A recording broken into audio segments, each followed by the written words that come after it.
Hello, I am Tracy Coleman, and we will be discussing today the IDEA Annual Plan Submission for the Federal Fiscal Year 2017. This is what we will be discussing today. First, let's talk about where we need to start. Superintendent's Memorandum Number 311-16 was released on December 16th.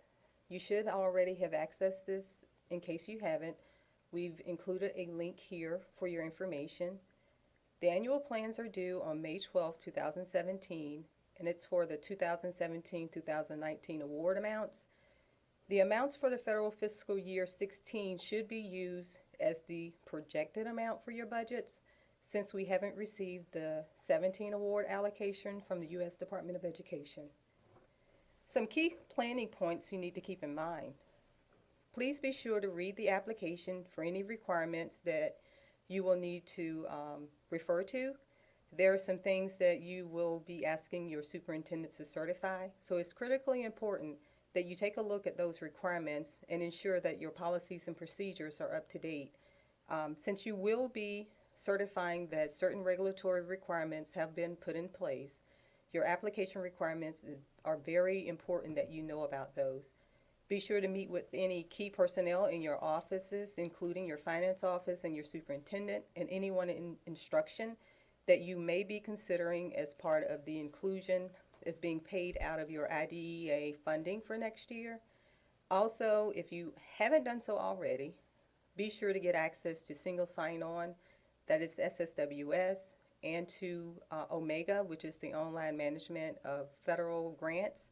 That's the application we use. Most of you will likely have access to SSWS, but if you are new to having to do the annual plan, you will need access to Omega. My advice is that you gain that access real early in the process.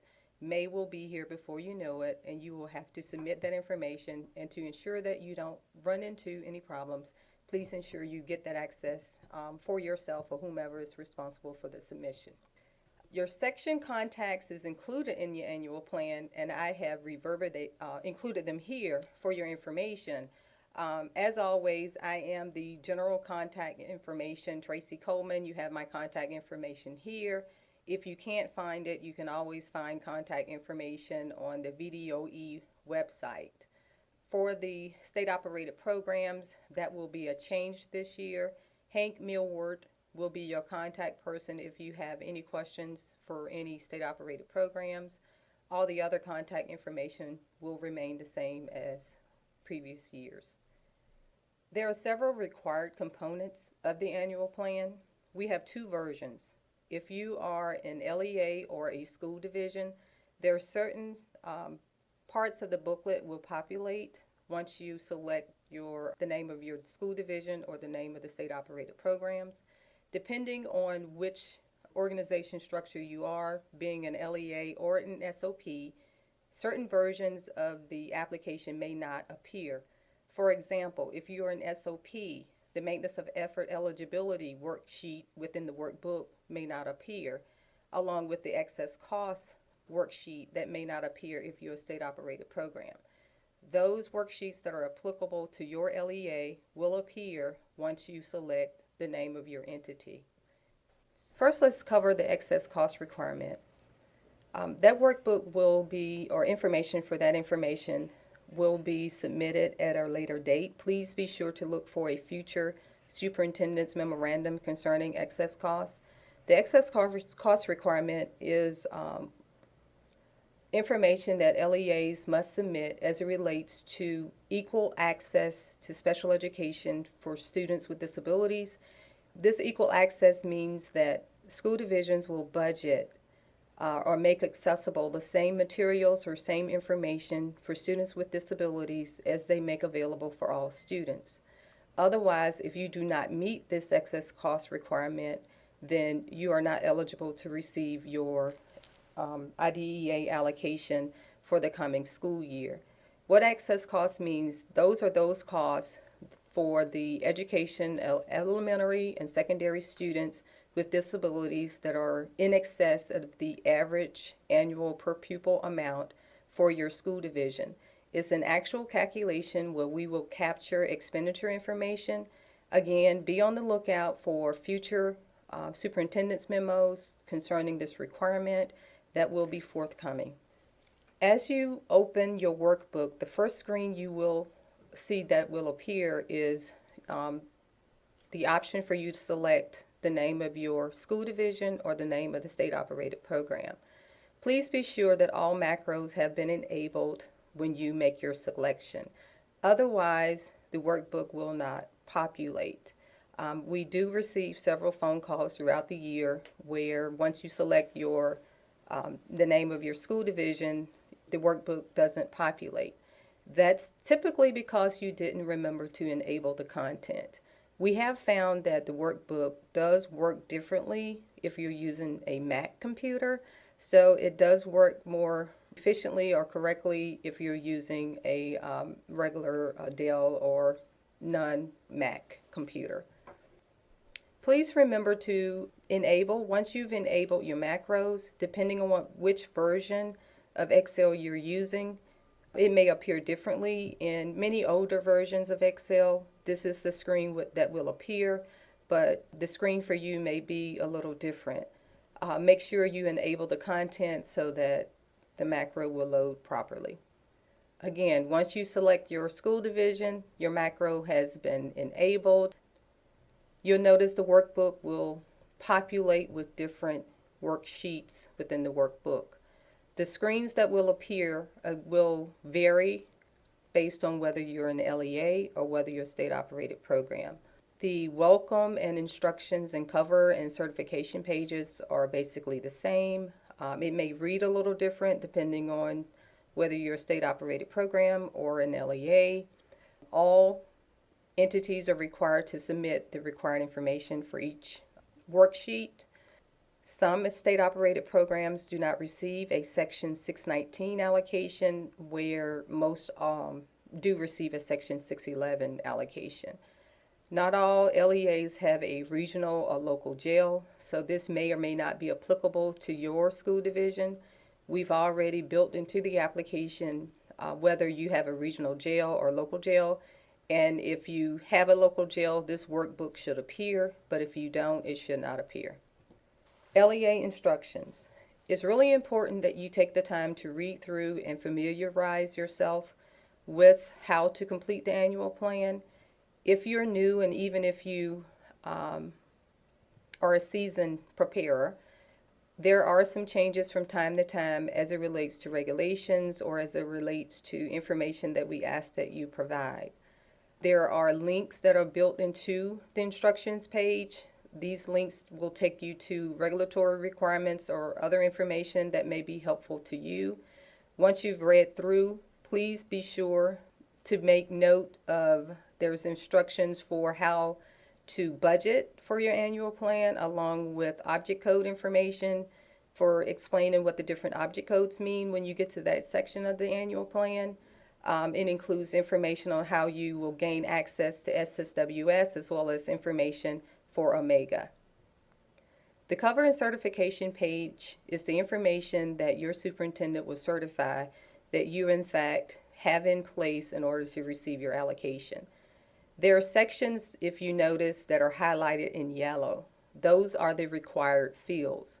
If you submit your annual plan without information in those boxes, we will be denying your application so that you can complete that information.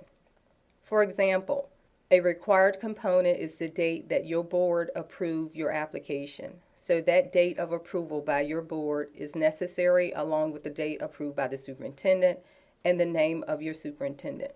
We do not ask that you scan and submit the signature of your superintendent, because we capture their approval in Omega when they log in and approve it electronically. We only ask that you type the name of your superintendent in the annual plan so that we will have a logging of the name of the superintendent, but we will have their electronic approval in Omega once it has been submitted. So we do ask that you retain a copy of your signed application on file for audit purposes. This information is for your LEA assurances and certifications.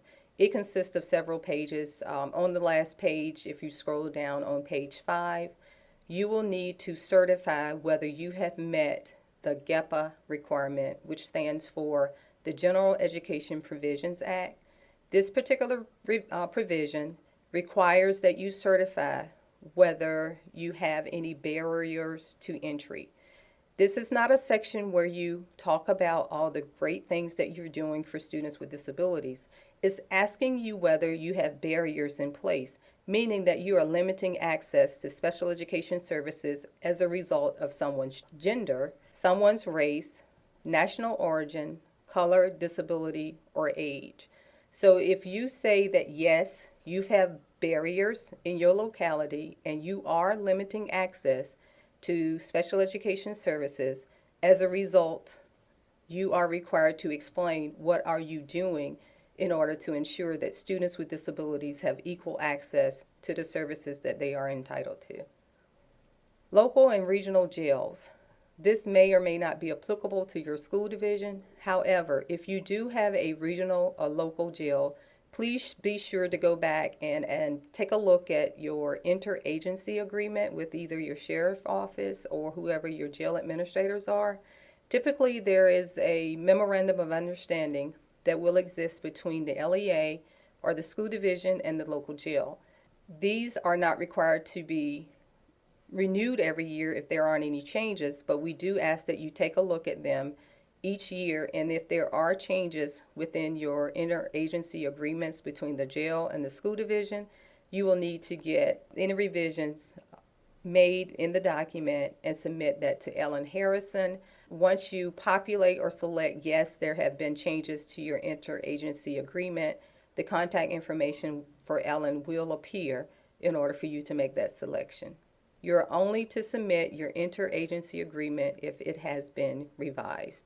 If there haven't been any revisions, again, you do not have to submit because we already have that on file. Implementation narrative. We're collecting information for the 2015-2016 application. This is your certification to let us know what you have done to meet your requirements for spending for that award year. Again, this is for your 15-16 annual plan. Please be sure to include how the funds were spent, how many FTEs were covered, whether you met if your permanently placed students are being served, how you met the needs of those students, along with any coordinated early intervening services that you may have provided if you are one of the required sites for CEIS or if you're one of the voluntary sites. Please be sure to make sure that you have updated the dates for federal fiscal year 2015. We've had instances where the LEA will copy and paste from a previous submission and actually copy and paste the previous year's submission.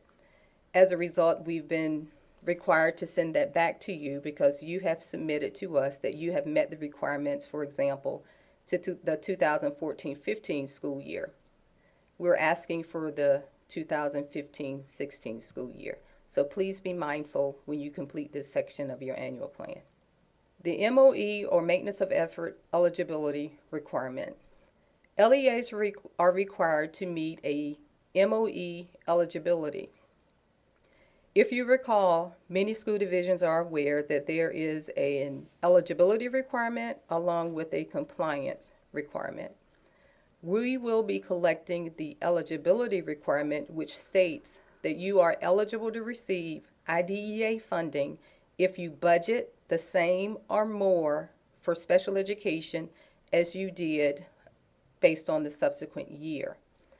Information about how you meet that requirement is included in the worksheet within this workbook. Again, you will need to spend time with your finance office.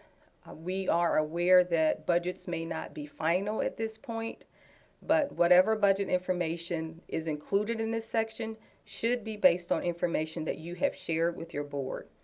Budgets typically are preliminary at this point in the school year, but if you've shared information about how much you are planning to budget for special ed next year, we ask that you provide that information, and it can be referenced to either your budget booklets or your communications that you've had with your school board, and that we can attest to, or that you can attest to, that your budget has been established for special education and that you have in fact budgeted the same or more based on the last time you met your MOE requirement.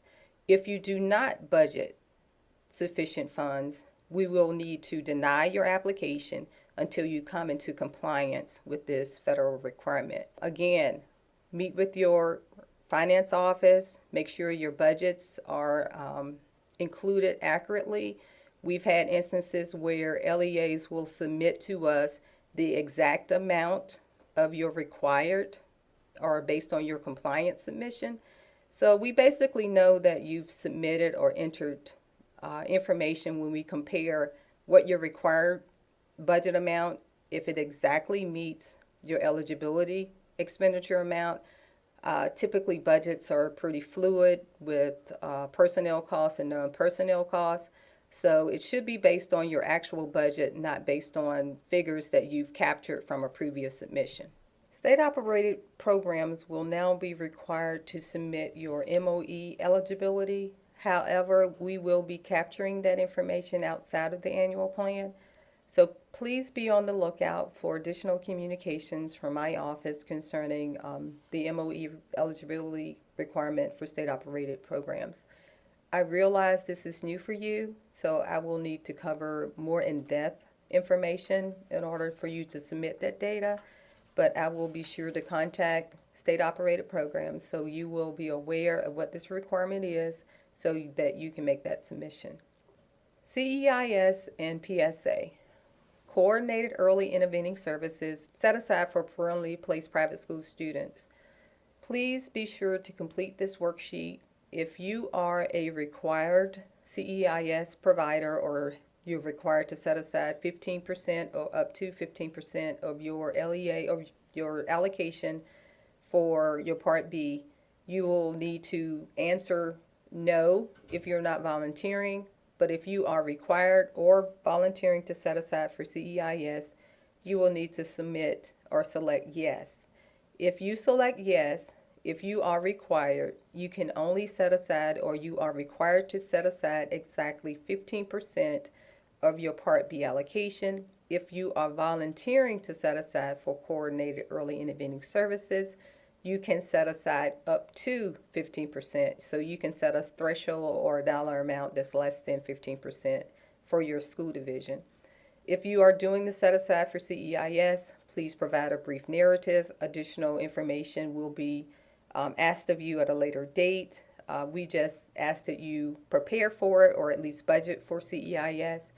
If you're a school division that has a private school in your jurisdiction or have homeschool students with special needs, you are required to complete or budget for parentally placed private school students.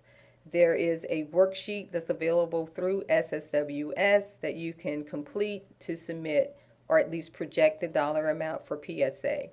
Again, if you are or if students have been identified as parentally placed private school students based on your December 1, 2016 child count submission, then you will need to calculate what that dollar amount is and budget for that in the coming school year.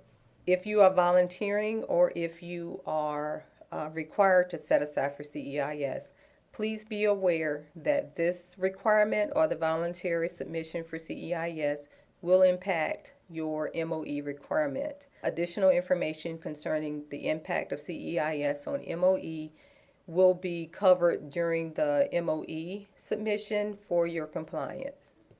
Section 611. This particular section of your annual plan will need to capture how you are planning to spend your allocation for school-age students. School age will include three-year-olds through the age of 21 or 22. For these students that are in your LEA, be sure to include a narrative explaining your personnel, how many FTE you're planning to spend or planning to cover as part of your 611 allocation, and any non-personnel expenditures that you're covering out of Part B. Make sure you explain what positions. We don't need to know the names of the individuals, as we realize that may change based on who may or may not return in the coming school year. but we do ask that you provide a brief description of the positions that you're planning and the count of the positions that you're planning to cover. For example, if you're planning to cover the cost of elementary special ed students, or for physical therapy services for students, or for speech services for students, please be sure to include the number of teachers along with a description of the names of the positions for those teachers or those positions. You will need to allocate between the various object codes, 1000 and 2000 meaning personnel, for your salaries and benefits, and 3000 to 8000 meaning your non-personnel costs. We'll need a brief description of what some of those anticipated expenses may be for the coming year. Section 619 is for your preschool students. That will be ages 3 through 5. If you have some activities or services for 2-year-olds that are not covered, typically it starts at age 3 to 5.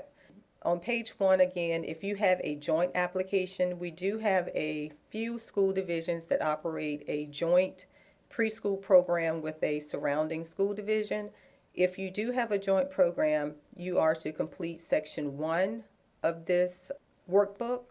And in the section, you will need to list the names of those school divisions that you are partnering with to do a preschool program, either within your jurisdiction or within a surrounding jurisdiction. Page 2 will start your narrative section, and page 3 is a summary of your budgeted amount.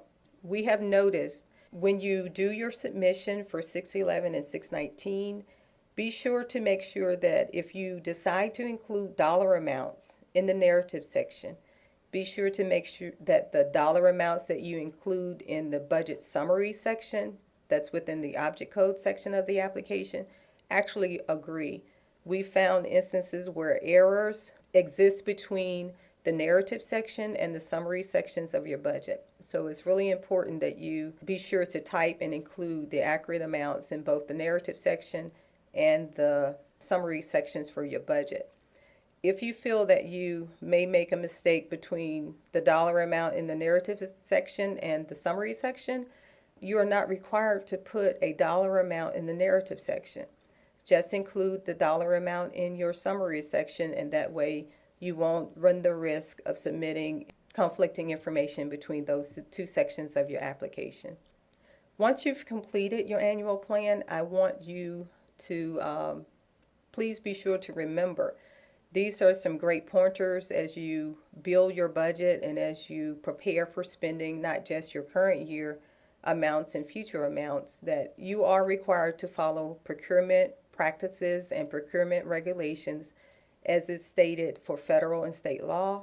Any travel that is done where special ed Part B funding is being used, you are required to follow the state or federal per diem amounts. You cannot exceed those per diem amounts, or you will need to resubmit based on the per diem, as that is the only amount that we are able to reimburse the LEA. LEAs are required to retain time and effort reports. That's a federal requirement, not just for IDEA, but for all federal programs. You used to hear it being called OMB Circular A87. With changes that were made, we now have the Uniform Guidance document, but that requirement didn't cease with the creation of the Uniform Guidance. This particular requirement states that if you are using federal funds to support personnel in your division, that you are required to certify, and the individual working in special ed is required to certify that they did in fact work in the area of special ed for the year or for the duration or time period that they were covered through this grant. LEAs are required to maintain financial and programmatic records for federal and state purposes. So whatever expenses that you incur, we ask that you retain supporting documentation in your records.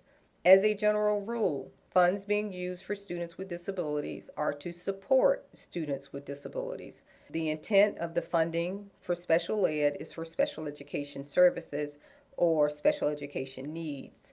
The funding is not typically to be used for all students. It's to be used for students with disabilities.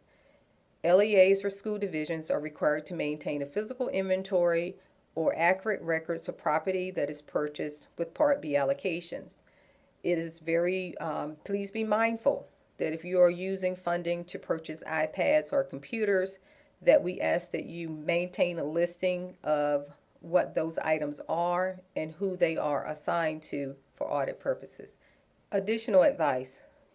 Again, please be sure that the narrative sections of your 611 and 619 Part B funding requests agrees with your budgetary sections within that application.